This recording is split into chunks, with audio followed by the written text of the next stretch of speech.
So today we are going to present a seminar on modern Patanjali and real yoga, and why we have segregated yoga into three parts: modern, Patanjali and real yoga.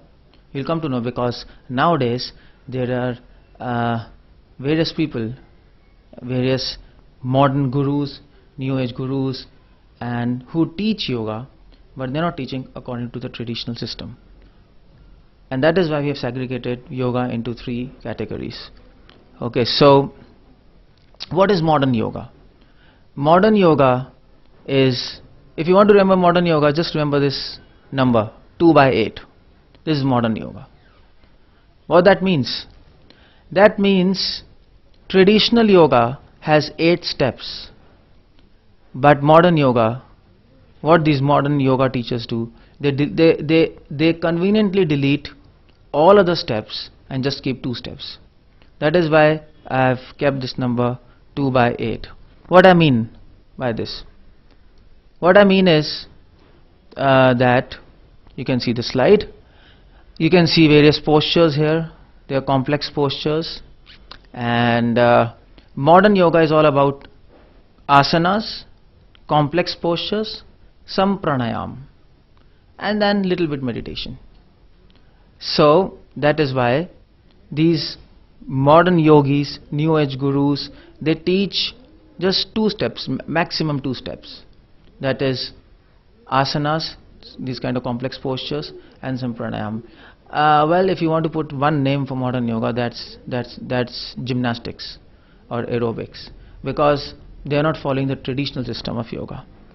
Now what about problems? But there are problems with modern yoga.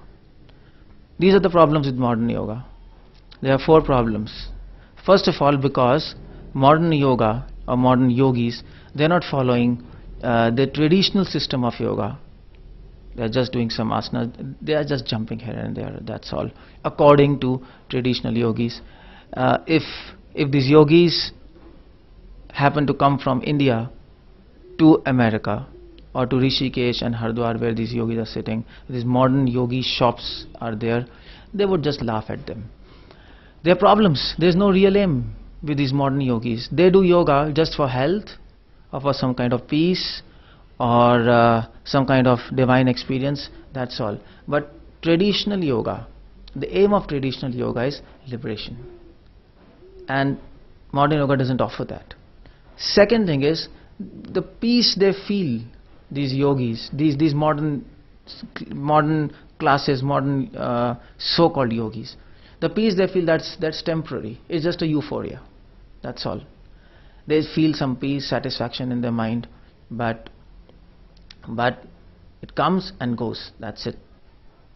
And then they get, of course, by performing yoga, they become healthy, but they use their health, but they become healthy and then they enjoy more. The aim is simply to enjoy. There is no higher aim in life. Yoga means the very term yoga, but the very term yoga gives the meaning of a higher goal, but there is no goal. It's simply, before yoga they were enjoying, after yoga they are enjoying. For them, yoga is a technique to enjoy more.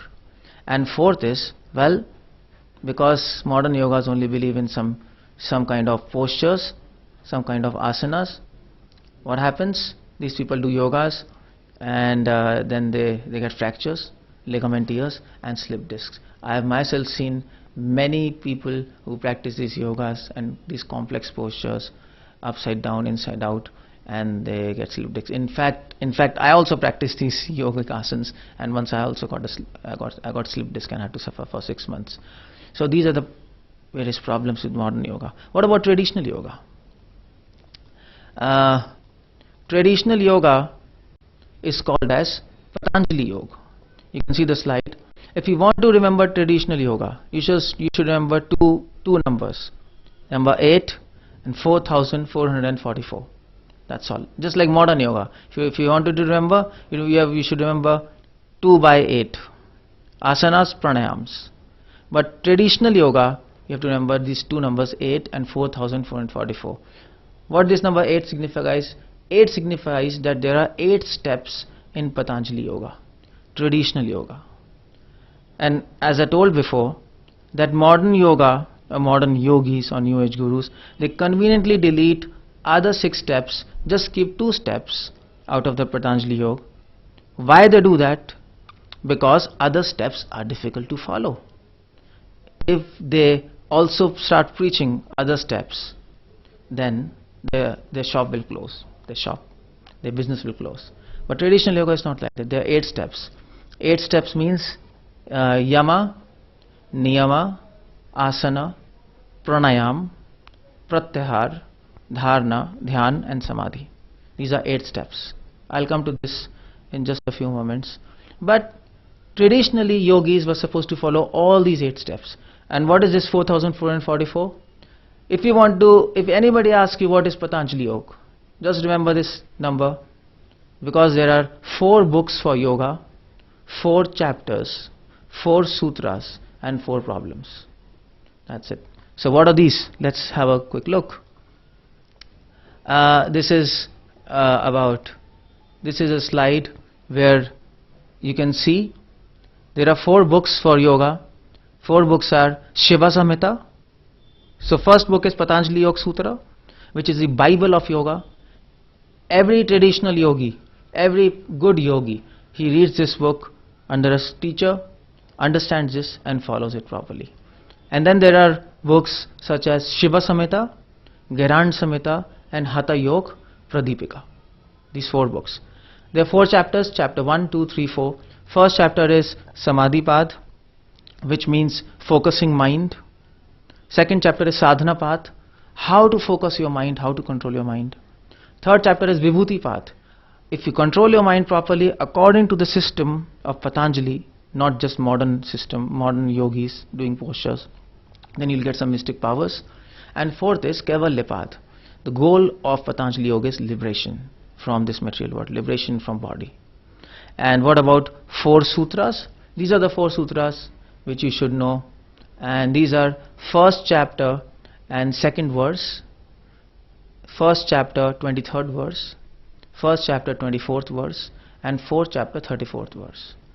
These 4 sutras you should know, and you know Patanjali, simple. So well, you might ask, what are other sutras doing? So other sutras are mostly explaining about asanas, how to do asanas, how to do pranayam, techniques of all those things. But these 4 sutras have the principles of Patanjali Yoga.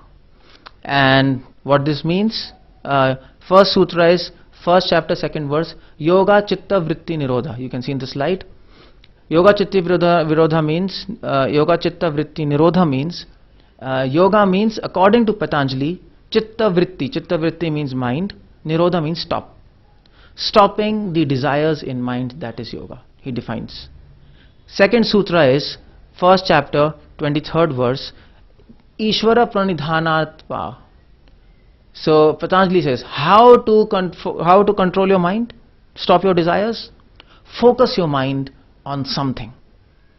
Take anything, take some fire, candle, take some point, take some yantra, just close your eyes, think of something else, or think of God. Ishvara Pranidhanatva. Va means or. So according to Patanjali, he uses God as a technique to focus mind. So by the way, you should note here point that this is very, very according to devotional perspective, this is very blasphemous, because we don't use God to control our mind. We focus our mind on God as a way and as a goal. And the next sutra is first chapter 24th verse, which defines what is God, definition of God. And Patanjali says 𝗙𝗪 𝗪𝗲 vipaka. Okay, Patanjali says who is God? God is free of miseries. God is that person, Purusha Vishesh, who is free of sufferings, who is free of sins and free of all desires. He is God. So, well, this is one sutra with Patanjali, and the 4th sutra is about liberation, 4th chapter 34th verse, where Patanjali says Purushartha Shunya Nanam. What is liberation? When your mind stops, working, there are no desires. This means that you have attained liberation. So these are 4 sutras, and there are 4 obstacles, 4 problems with Patanjali. Now you can see the slide. There are 4 problems with Patanjali. First problem is Patanjali is not a scripture. Second problem is Patanjali's sutras are not correct. Third is the process is impractical. And fourth is there are many obstacles in this process. So let's have a look on this. Patanjali is not a scripture. This is a slide you can see. It's not a scripture. There's a verse from Harivansh Puran. It says, Vede cha Ramayane cha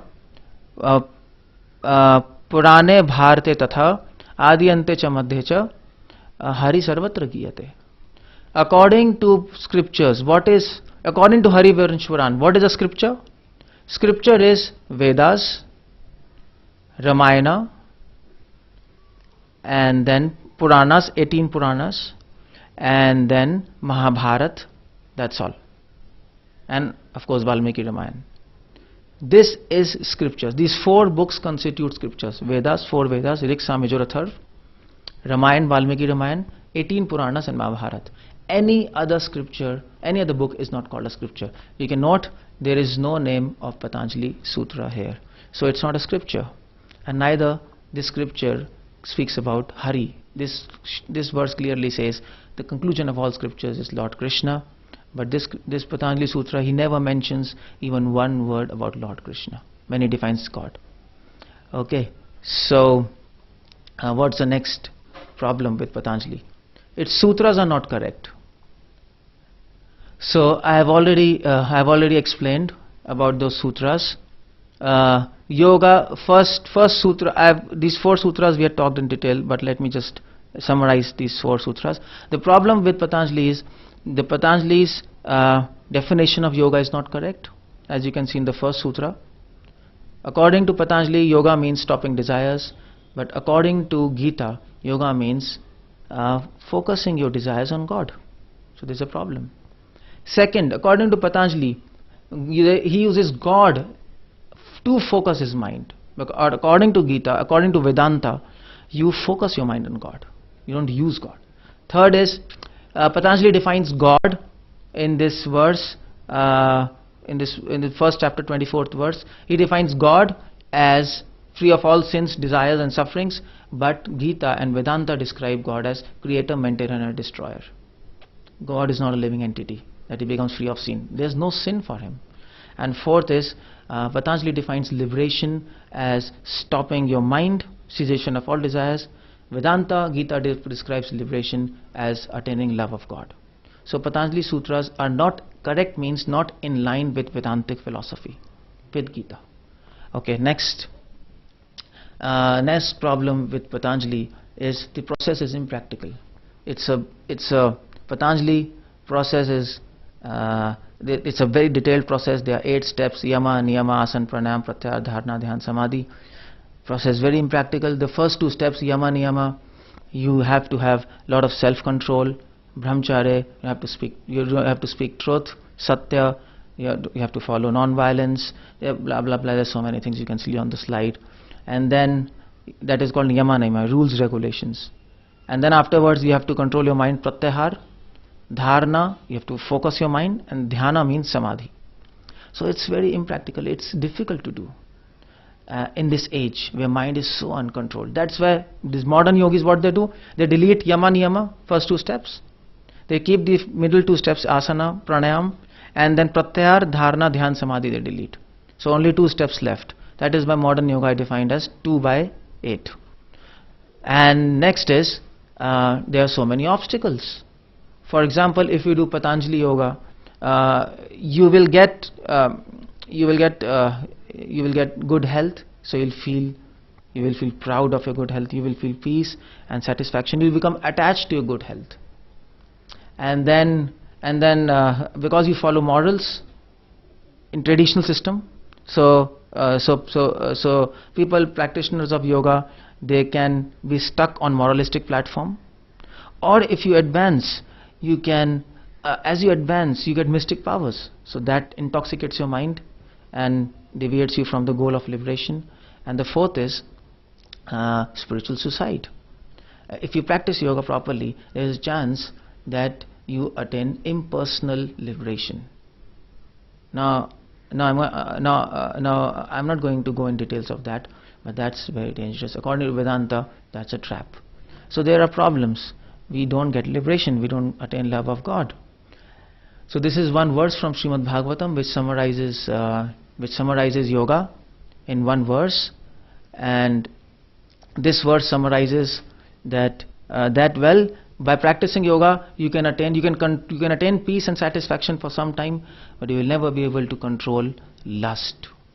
Only by devotion we can control lust. So that's all with traditional yoga. Now what is real yoga?